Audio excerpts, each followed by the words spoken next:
अगर आप सही हो तो कुछ सही साबित करने की कोशिश ना करें, बस सही बने रहो।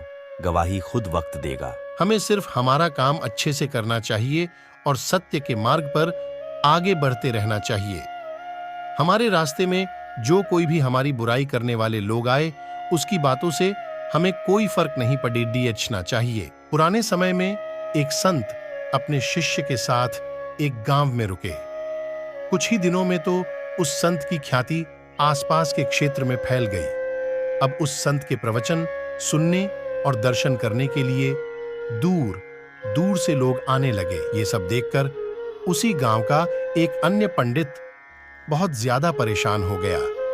उसे लगने लगा कि इस संत की वजह से मेरे भक्त कम हो जाएंगे, मेरा जीवन यापन कैसे होगा। पंडित ने संत का दुष्प्रचार करना शुरू कर दिया।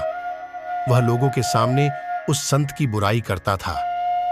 एक दिन संत के शिष्य को ये सारी बातें मालूम हुई तो उसे बहुत गुस्सा आया।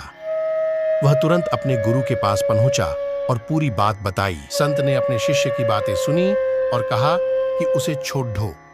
उस पंडित से वाद विवाद करने का कोई लाभ नहीं, इससे ये सब बातें फैलानी बंद नहीं होगी, इसलिए उसकी बातों पर ध्यान नहीं देना चाहिए। संत ने देखा कि शिष्य का क्रोध शांत नहीं हुआ है।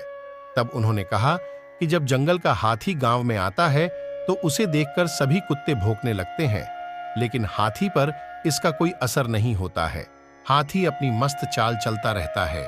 कुत्ते भौंकते हुए थक जाते हैं और वापस अपने इलाके की ओर भाग जाते हैं। हमें भी अपनी बुराई करने वालों के साथ इसी तरह पेश आना चाहिए। श्री कृष्ण कहते हैं, हमें सिर्फ अपना काम ईमानदारी से करना चाहिए और सत्य के मार्ग पर आगे बढ़ते रहना चाहिए। हमारे अच्छे काम ही ऐसे लोगों का मुंह बंद कर सकते हैं।